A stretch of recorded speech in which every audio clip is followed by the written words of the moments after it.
Now you're on. Now I'm on? All right, so now we are on live, so I can't take back anything I say. Because if I said it, probably meant it. So if I take it back, that's what I probably didn't mean. I don't know. A couple of house cleaning things. Monday night men's group, 6:30. It's going really good.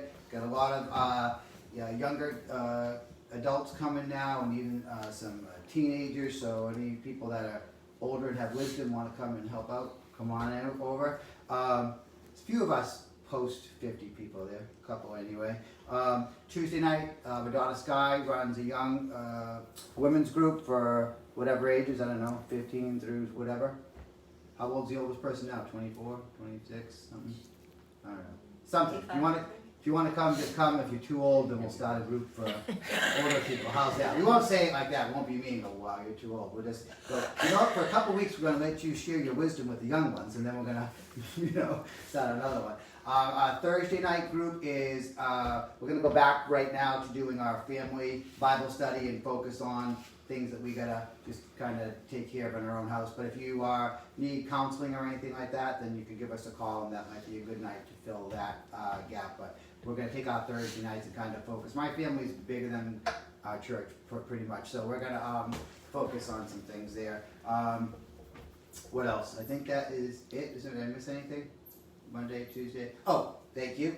I always forget the tithe and offerings. Well, I don't want to rob you of your chance to be blessed. So for the people here, there is a yellow bucket placed, as always, in between all the sweets. Munchkins, donuts, whatever else is over there. I don't want to look because I don't want to eat that this morning. So I'm going to stay far away from there. If you want to give online, it's zoo.church, and supposedly it's easy. I have a hard time navigating websites, so I'll have to believe someone else. Shirts. We have shirts on our website for sale. And right now we're using Teespring. There's all different colors. To get these cool black ones, you have to scroll down, but we will have them for sale again here. The shirt company opened up again, so in the back, it's pretty cool, right? Move your hair. Move my hair? Yeah. Nice. Gotta go down a little. Yeah, and you got to go down a little bit. How's that? Nope. You gotta go down. Hold on. Stand Go up. up. There you go. All right. Bro. Nice. Did I do it? Okay, so if you want to buy those, buy them. If not, I don't know, buy them for someone that wants one, right? So I like the black. There's a million different colors. I think I was supposed to order Sky a pink one, but I forgot. Sorry, Sky. So we're going to get started. This is part one. I have no idea how many parts are to this. We have to see. Because it started off as one thing and the Holy Spirit led it somewhere else. So thought I had a good idea. I guess not, though. I guess my idea was no good. So never give up, part one. All right? So never give up. And the song, I had heard the song. I didn't know what Brenda was playing. She doesn't really, only once or twice have I ever said, hey, could you play something like this? But this week I didn't ask her anything. That song by Lauren Daigle, I don't know if I say it. Daigle, thank you, Kevin. Laura Daigle. I'm kind of new to listening to her, so she's, God will rescue. He'll send His army, and it doesn't matter where you are, because we're never far from God. Because the Bible tells us that in 1 John 4:4, I believe it says, "Greater is He that is in you that He who's in the world." That means you can feel like you're in the wilderness a million miles away. And sometimes we can literally feel like we're a million miles away and we're in our home with people around us, or at our work, or with your significant other, and things aren't perfect, so you still feel like you're a million miles away. You don't have to literally be in the middle of the desert. Sometimes you just feel that way. But if you were in the middle of the desert or any place else, God is with you because He is in you. So you can never run away. People say, I'm going to run away from God. Well, couldn't really, because you took Him with you. Right? It's like putting your shoes on, trying to run away from your shoes. You just can't do it, right? So He's with you, always loving you and encouraging you.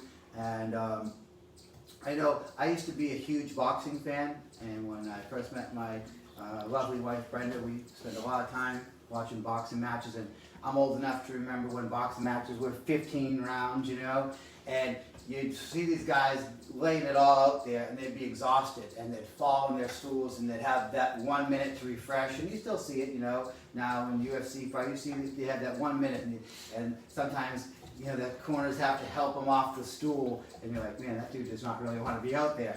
And not that I could blame him. It's like, hurry up, get out there and get punched in the face again, right?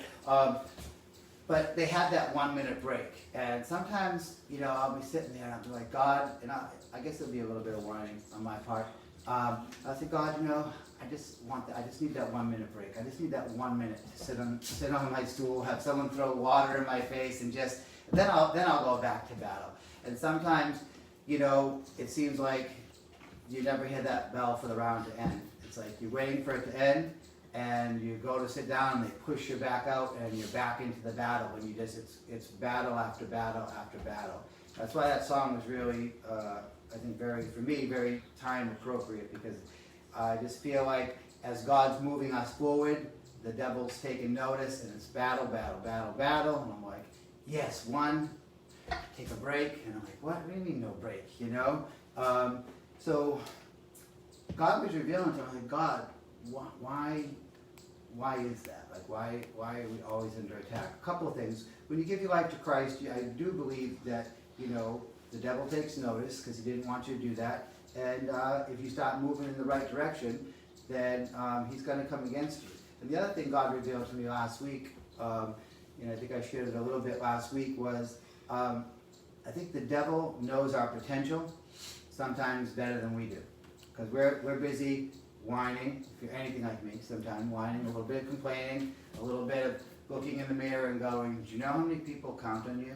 Do you know you really got to do better? It's like, right now you're good for, X amount of time, but you're supposed to have an inheritance for your children's children. Your little grandchildren should never have to worry. From my oldest one, Dylan, to my youngest one, Casey, should never have to worry, and, it's more than having enough money to get him something on Amazon, when they go, Papa, I'm supposed to do that. That's what the Bible says. So you can get caught up in all that. And the devil, he knows our potential. And so when we feel these attacks, it's just because we have greatness, because we have Jesus living inside of us. And the devil will try to convince you, and he'll use people. Trust me, he'll use people. My whole life, the devil, used people until I met my wife to just speak negative, and, then God will use people too, right? But somehow we want to listen to the negative. We got to start listening to the positive. I find most people don't care enough about us to make up lies and good things about us. They'll slander you, and they'll make up bad stuff, but I find the people that actually compliment me, I may not believe it. I may walk around going, oh, they're just patronizing me. But that's on me, because if someone says something good about me, God's, my daughter Sky said something nice to me. I don't remember what it was, but immediately I was like, well, of course, she's my daughter. And immediately God's like, no, it's true. She means it. I'm like, oh, okay. And I have some energy. So when people say nice things about you, just take it. Don't question it. Just take that as the Lord speaking through them,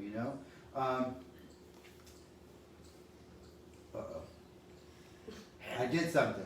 No idea. I'm on promotions. Sky, I need help. How do I get out of promotions? I do have some good things. Sky, help me. So Sky, I'm in promotions on my tablet. I need to be out of promotions. There is some good sales going on there, I'm sure. No, I want my email, but not promotions. There's regular email and then there's promotions. So there's two different things. I need my one that's not promotions. So it must be a good message, because I've never done that before. I've done a lot of other stupid things with it. User error, in the words of Colleen Carmichael. So yeah, on my tablet, there's a thing that says promotions, and then non-promotions. And so we're having a hard time with that anyway. So, if you are in a battle, and you feel like there's no way out of the battle, you have to hit that Gmail one. Yeah, I was just in that. Then I want to God will close get it. you out of the Yeah, battle. press the button. Do I have any questions? Do I have any questions in the audience? Yes. I know, I want to Yes, close I have it. a question. Thank you, Deb. When you're talking about the battle and the devil is using other people to go against you, Yeah. okay, I'm having a hard time forgiving those people.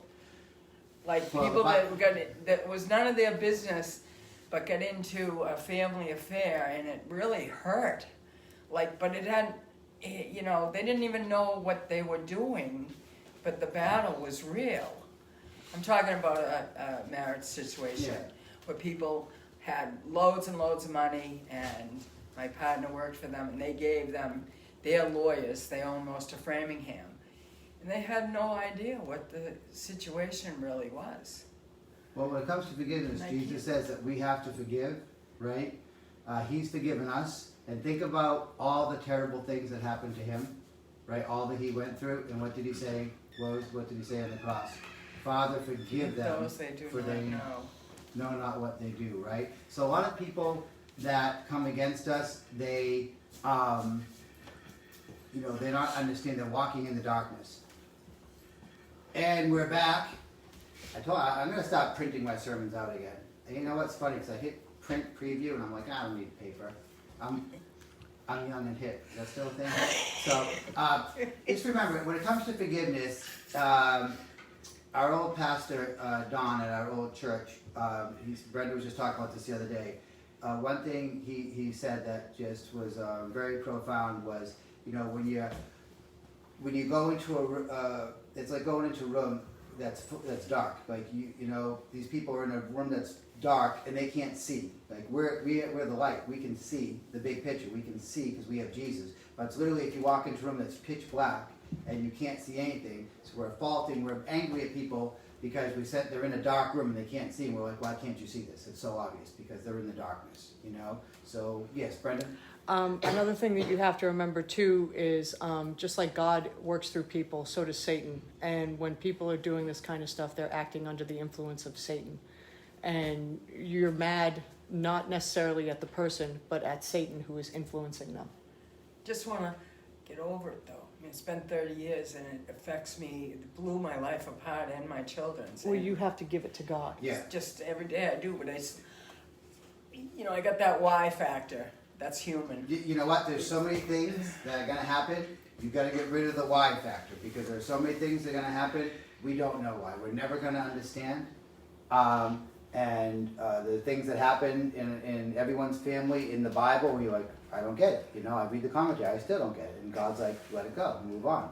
You don't need it. You know, we don't have to know why someone did something because we are not inside their brain or in their heart, and we don't know what hurt or pain they went through. We don't know.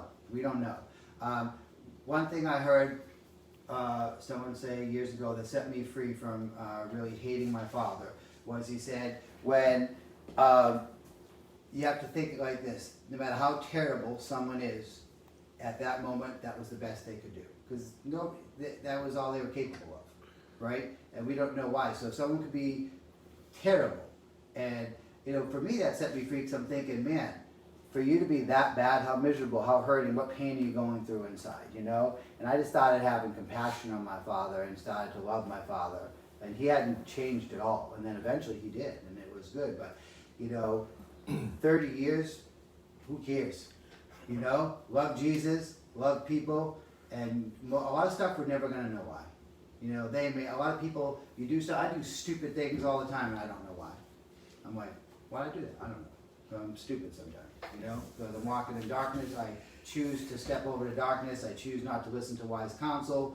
When everybody says do this, and you know, you just do the wrong thing. But the why, don't get hung up, and that's for everybody. Let's not get hung up on the whys, because we may never know the truth. Let's just love Jesus. He said to forgive. There's a lot of things. He said to forgive, so we have to forgive. We do marriage counseling. People, you know, Ephesians 5. That's the go-to thing because people are like, well, she did that, and he has to change, and he has to change. And me and my wife can look at each other, and go, he can be better. Well, she probably can't say that, but I can say, you know, there's some things that she could.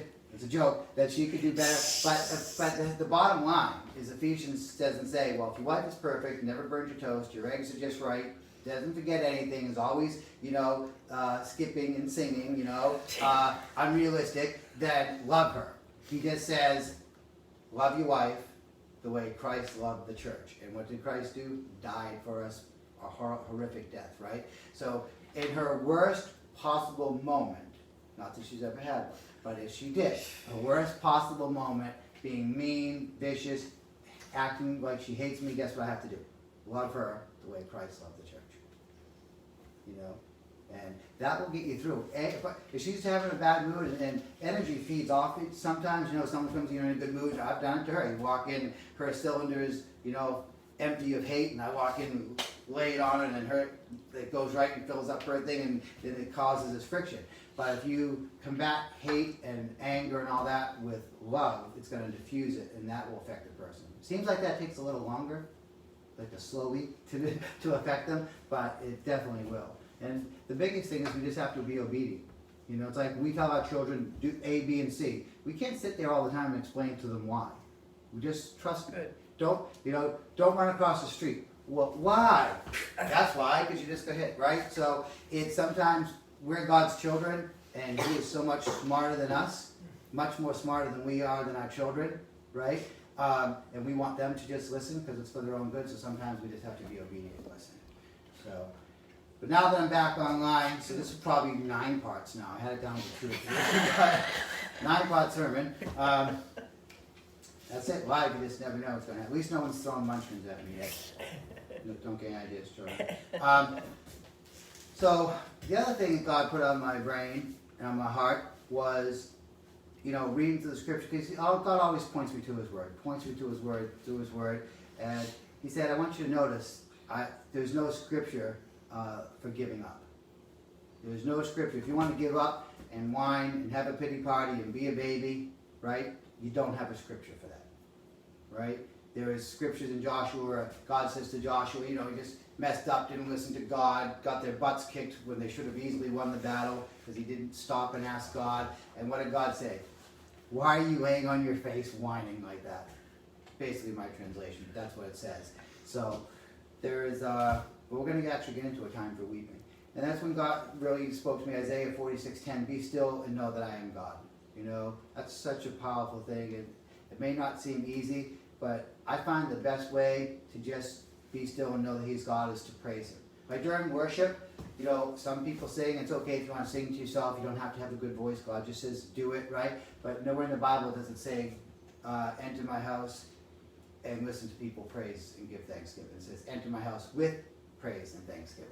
Right? Words are powerful. So whether if you don't want to sing out loud, you want to just sing to yourself, you should at least start uttering some positive words because words have power, right? And we're supposed to enter His house with praise and thanksgiving.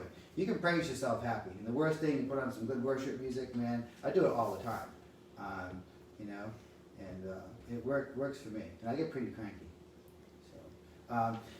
So the Holy Spirit really led me to 1 Samuel 30, verse 1 through 8. And I just love, 1 Samuel. I just love this whole, I love history. A lot of people say, I hate history. Well, you should love it because the society right now is trying to erase it. So you better grab hold of it and learn something. But the Bible is history. People don't understand that. This is like real, pure history. It's awesome. So 1 Samuel 30, 1 through 8, there's a lot of scripture in this. I was going to paraphrase a lot of stuff and then kind of felt like the Holy Spirit saying, my word is more powerful than your paraphrase. So there you go. So when we set this up, David and his mighty men, they had been out battling. David had Saul was and David were fighting at this point, and David had his men, and they were going to war and kind of pretending to go on another side. But they were just battling, fighting. If you study David's life, it was one fight, just ride back into town, go to get off the horse. Oh no, another fight. I don't know how they ever seemed like they very rarely slept or ate. There was one scripture where they actually had to go in and eat the Lord's bread because they were so hungry. So talk about just someone that was battling. So that's just setting it up. So then 3 days later, when David and his men arrived home at their town of Ziklag, they found that the Amalekites had made a raid into the Negev and Ziklag. They had crushed Ziklag and burned it to the ground. They had carried off women and children and everyone else without killing anyone.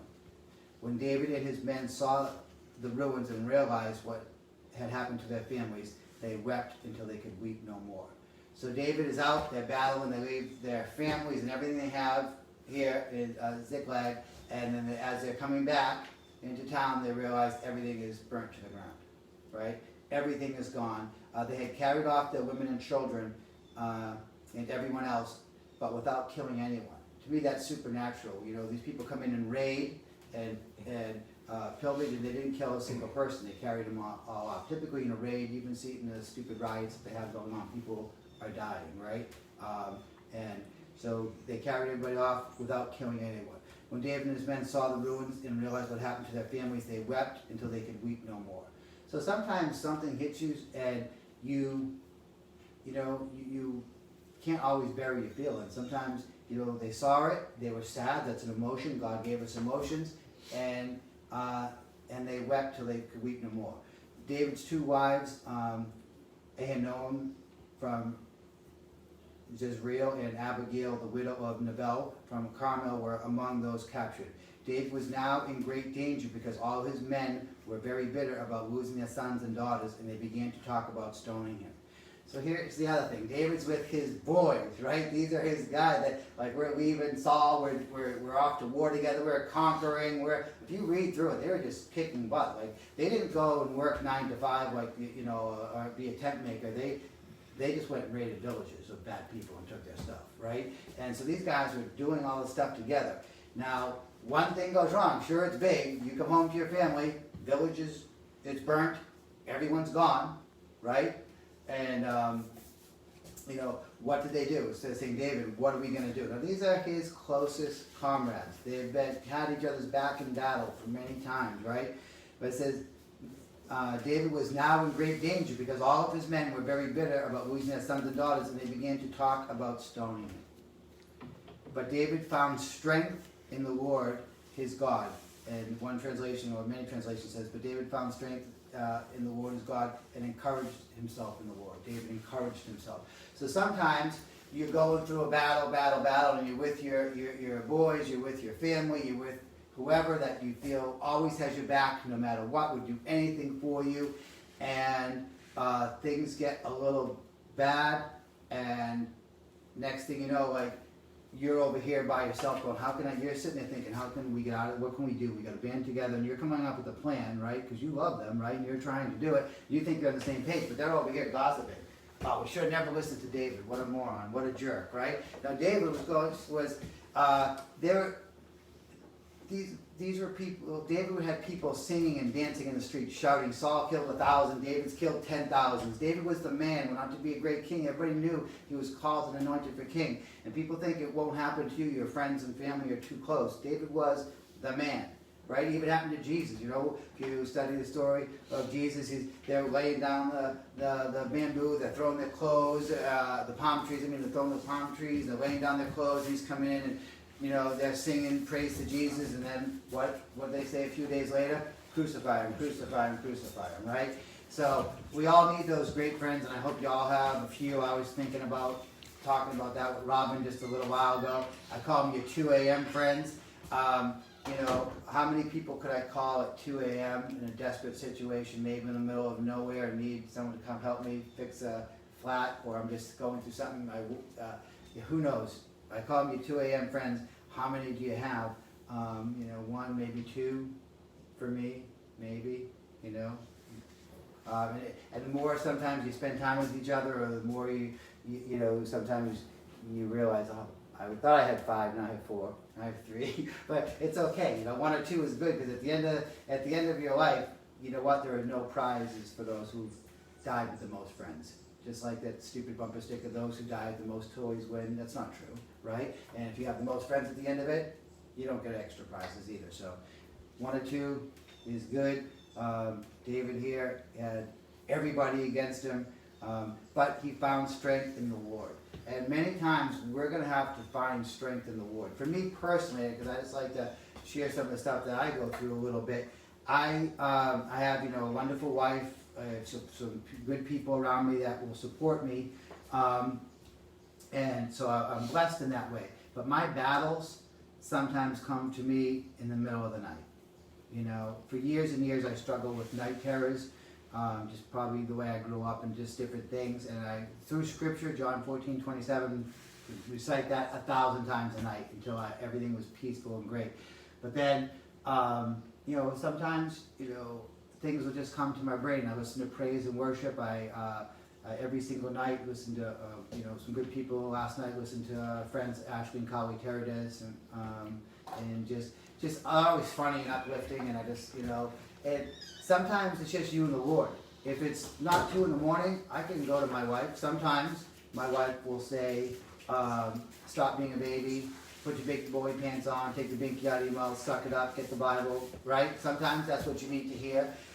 But at 2 o'clock in the morning, if I wake her up and go, "Hey babe, I'm feeling a little bit needy right now, probably gonna need an ice pack," right? So, because she's probably not gonna be like, "Oh, it's 2 in the morning, what do you need me for now?" Thought you had Jesus inside you, right? So sometimes we have to encourage ourselves in the Lord.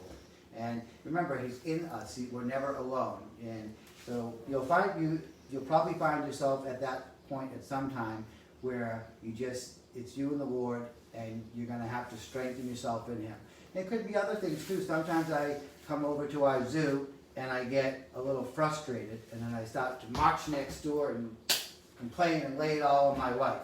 And then on the way there, God's like, "Why don't you lay it out on me so she can actually have a husband that smiles once in a while?" And I'm like, "Fine, I'm gonna have to take the long way home then." I'm gonna be out at the alligator pond for a while. I'm gonna change the water over here. I'm gonna do something, And then I just encourage myself. I pray in tongues a lot. Apostle Paul said he prays in tongues more than everyone. I do that a lot because I figure he's a good example.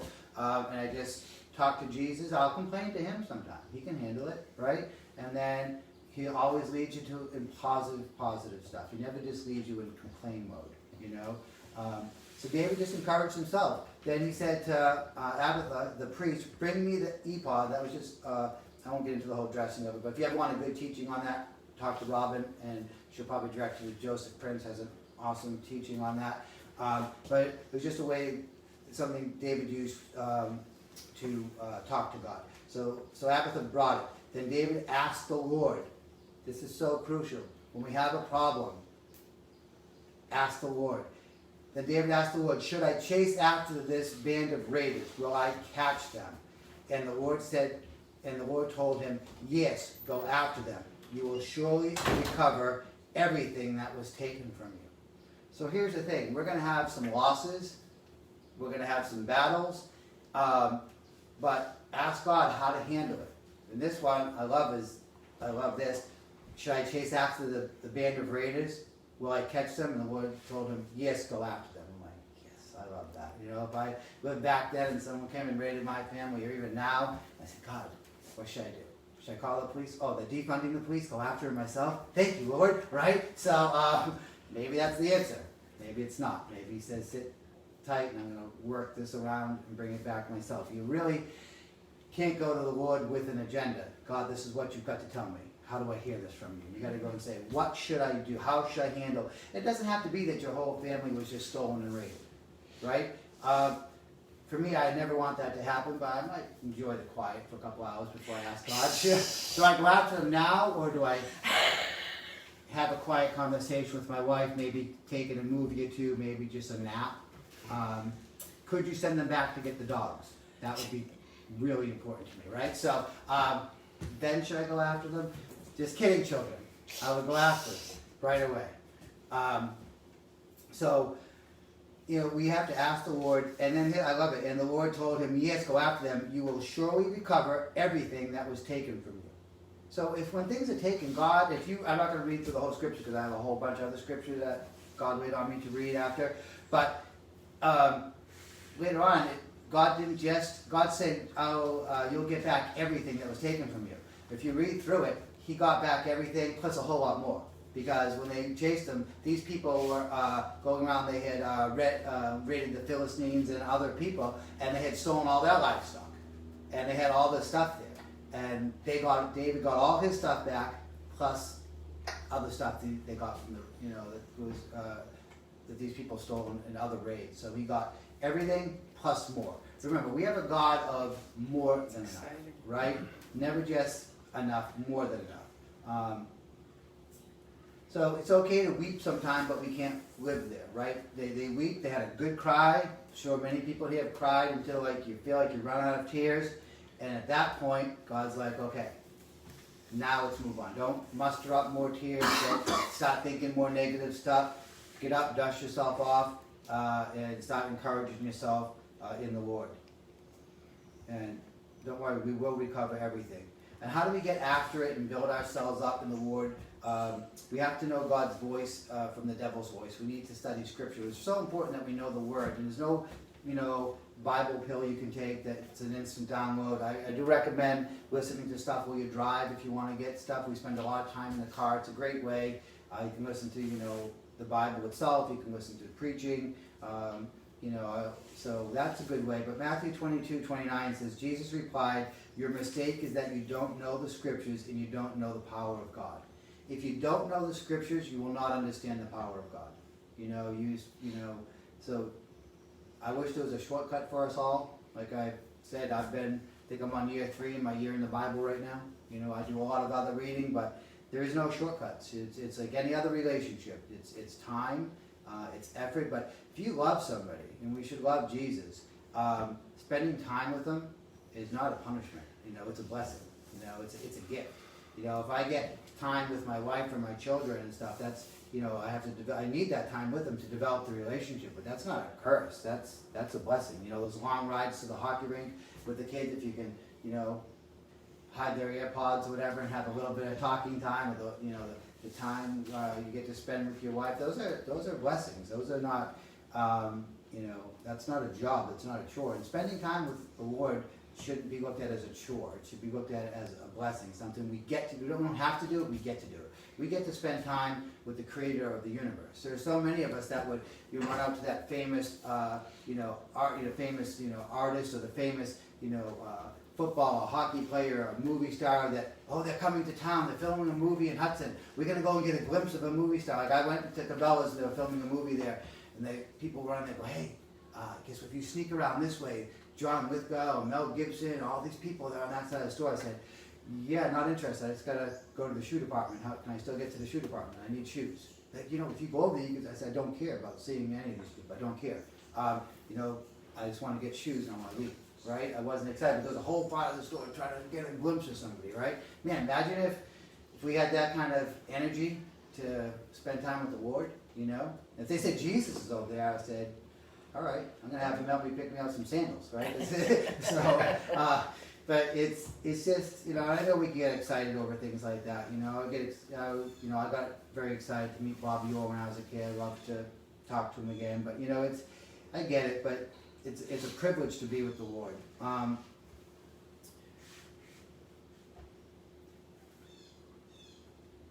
going to go a couple more minutes just to get to one more point. In 1 Samuel 17:33, this is the New King James Version. And Saul said to David, you are not able to go against this Philistine to fight with him, for you are a youth, and he a man of war from his youth. God was really highlighting these simple words. I'm always looking for this big, profound word. All right, what's this big thing? And God showed me 4 very important words. You are not able. I'm like, yeah, that's like something I've read that a million times, but it's just little words. Like, where's the big thing? Where's the giant? Where's the fight? Where's the spear, the cutting off the head? Where's all that? That's what I want. And God's like, these words are a killer to my people. You are not able. So David's a little boy. He wants to go and fight the giant. I'll fight the giant. I got him. And, you can read the story. It's a wonderful story. David had a fight in his own, not in Saul's armor, but his own way, And Saul said to David, you are not able, right, to go against the Philistine. And how many times do we have a plan? I have a huge vision. And I feel like I need help with it, and I feel like I reach out to certain people that I know. I did it again yesterday for 9 minutes time to one certain person that I know if we sat together, we could, God would use us in a mighty way to do wonderful things. But when you bring a big vision to a lot of people, that's what they say, you are not able. And that's either them being in the flesh and thinking too small, or the devil seeing your magnificent plan and just speaking to people, you are not able. And those are powerful words, because as a kid, you say you want to do this, you want to make that team, you want to do this. As an adult, I want to grow my business. And, even starting this business, people would say, well, you're not able to do that. Maybe you can do a couple birthday parties. You probably never get open to the public, you know. Now we're so open to the public that evidently I'm an enemy of the state, you know, pretty much. So, but we're blessed. God's fighting our battles, walking us through everything. But, you know, where everything that people say you can't do, if you actually grab hold of the scripture, you can do. You know, everything that's in the Word, we can do. So I would never let someone tell you you're not able. You know, if it's, again, teenagers, if you're going to go like Danny, bridge jumping from 60 or 100 feet, right? And your friends say, you're not able to survive that fall.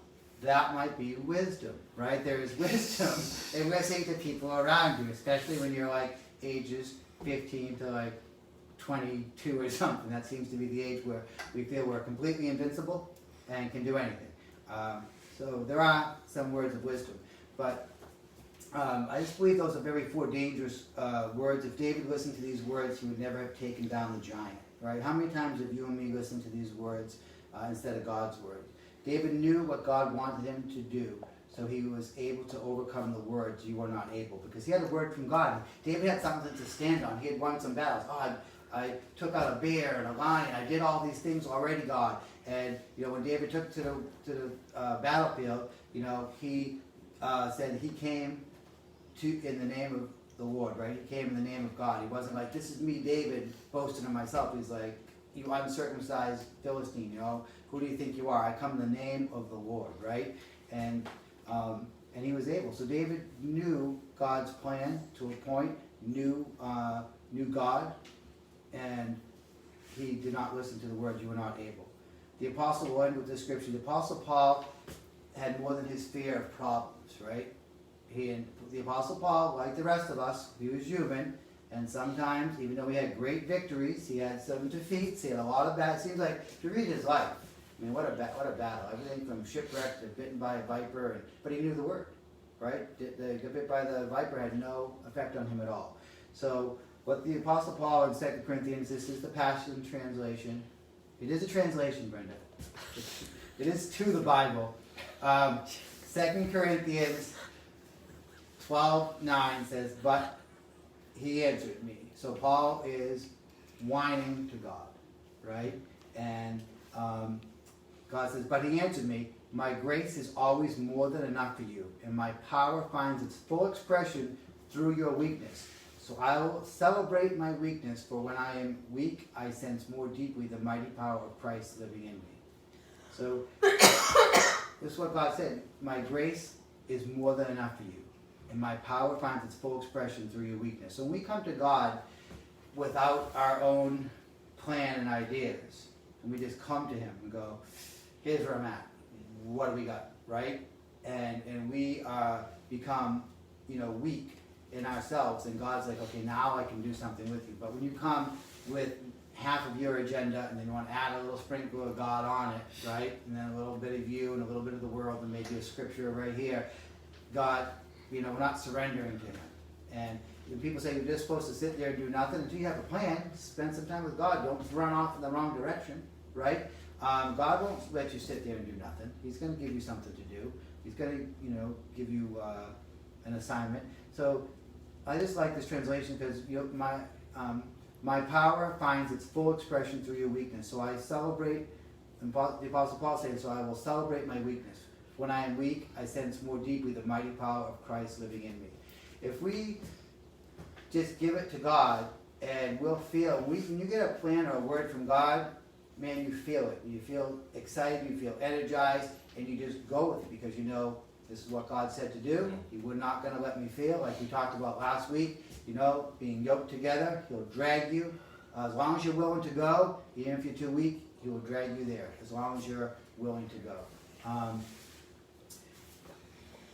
We're going to end with that scripture. Try to make it next week. If you can't make it next week, definitely watch it because I kind of just hit some things, but it gets happy next week. I promise. You're going to leave feeling so uplifted. But I think we should feel uplifted now, knowing that, you know, God is in us. He's never going to leave us. He's never going to forsake us. Greater is He that is in you than is He that is in the world. And I think if we just throughout the day, you might be in such a battle, you got to keep reciting it all day long. You know, 1 John 4:4. Greater is He, greater is he that is in me than he that is in the world, right? If we have a relationship with Jesus, we can kick the devil's butt 10 out of 10 times. We can win on every scorecard. We don't have to go back and forth like the Rocky movies. Yes, Brenda? YouTube. YouTube. What about it? Ask people. Oh, yes. We just did this whole thing with our friends from Colorado on how to be better at social media. As you could tell, when I touched a button on my tablet and got a bunch of seal ads come up instead of a sermon, right? But we did learn some things, just not how to use this tablet, evidently. So we need people to please go on a Zoo Church YouTube and follow us. Don't like us. You can like us. I'll put a link in the comments. Robin is going to put a link in the comments. Thank you, Robin. So we need you to go on, even if you don't watch YouTube. We need to get to 100. We need to get to 100 so we can live stream from a computer. And my goal is 1,000 because I'd rather just set up this little phone like I have right there and live stream from that, but you need 1,000 to live stream from a portable device. I don't know how they come up with these rules, right? Is it like, okay, I don't get it. What's the difference from a phone to a laptop, right? I don't know. One fits in your pocket, one, I have no idea. So anyway, if you could go on Zoo Church YouTube, Fox, is it just Zoo Church? Just Zoo Church. Just Zoo Church, YouTube, and follow us. Yes, you can like us as well. So if you could please do that, we'd deeply appreciate it. If you need any prayers or during the week, over the phone or in person, call us. Our phone numbers are on our website. You could email us if you can't find the phone numbers. I'm pretty sure our cell phone numbers are on there. Brenda's and mine. But we have other people here that will be happy to meet with you. We're all, capable of sharing Christ's love with you and just helping you out in any way. So just give us a call or an email if you need anything. Have a blessed day, blessed week, blessed life. See you next week.